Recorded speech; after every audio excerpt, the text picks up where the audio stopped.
Оросууд хизэнээс хатуу ундааг хүртэх дуртай. Хуучнаар зүйлт холбоотолсон тэргүүн Горбачев архины эсрэг дайн зарлаж хуурай хууль гэчиг баталсан ч одоо хүртэл хууль нь гуйл болсон газар ихэд хэлсдэггүй. Хойд төршийн Улаанууд эрхүү Красноярск хотод хуурамч архи худалдаалагдаж олон хүн амнасаа алдсан харамсалтай хэрэг гарсан байна. Тус улсад архинд иргэд хорцсон тухай мэдээлэл өнгөрсөн 11-р сарын 23-ны өдөр бүртгэгджээ. Мэдээллийн экспертэд хорцсон шинжтэй өвчтнүүд нэмэгсээр байгааг Оросын холбооны улсын хэвлэл мэдээллийн хэрэгслэр цацсаар байна. Хуурамч архинд хорцсон иргэдийн бие дагуулгадах мэдээллийн экспертийн хэмжээ 60% хамгийн сүүлийн үеийн мэдээллээр Москва хотод 4 хүн хуурамч архинд хордож амнасаа алдсны нэг нь цагдаагийн албан хаагч байжээ. Хил залхаа улсын иргэдийг сэрэмжтэй байхыг тус улсын хууль хяналт эрүүл мэндийн байгууллагаас анхааруулж байна. Өнгөрсөн оны 1-р сараас эхэлэн харилцан визгүй зорчдог болсноор Монгол Орос хоёр талын хилээр нэвтрэх иргэдийн урсгал нэмэгдсэн. Оросын холбооны улс руу ажил аялал жуулчлаар гардаг иргэд буцаж орж ирэхдээ хуурамч архи согтууруулах хундаа хүнсний бүтээгдэхүүн хууль бусаар оруулж ирэх явдал ихснэг ч хил гайл мэргэжлийн хяналтынхан мэдээлж байна.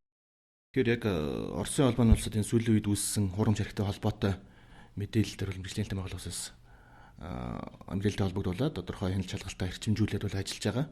За ерөнхийдөө энэ архинууд маань ямар архи байсан гэхээр үнэтэй одоо брендинг гэж хэрэглэгддэг архинуудыг хуурамчаар үйлдвэрлээд хямдхан зарснаас болоод хүмүүс авч орсон ийм тохиолдол бол гарсан байгаа. Иргэд маань өөрсдөө Оросын холбооны улс руу зорчихдоо одоо аавдаа, ээждээ, хамаатандаач гэдэг юм өгөхөөр хувийн хэрэгцээний зорилгоор 1-2 жил архи одоо тэшинд явж орж ирдэг. Энэ бол мэргэжлийн хэлтийн байгууллагт бол төдийлөн бас шалгагдаад байдгүй. Ягаад гэвэл энэ чинь гайлын нөгөө холбогдох журмаараа татвараас чөлөөлөгдөж явцдаг.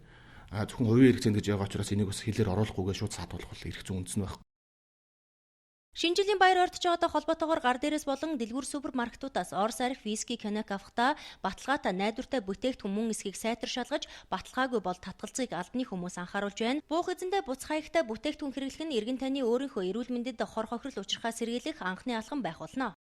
Тэр архи согтууруулах хундаа бол хүн хордуулах хоруу чанар нь маш өндөр байдаг учраас ийм бараа бүтээгдэхүүн дээр маш анхааралтай хандах, баталгаатай гайлын бүрдүүлэлт бүрдсэн акц бүхий тийм одоо экспортын бараа бүтээгдэхүүнийг хэрэгжилж яхах нь зүйтэй л гэж хэлмээр байна.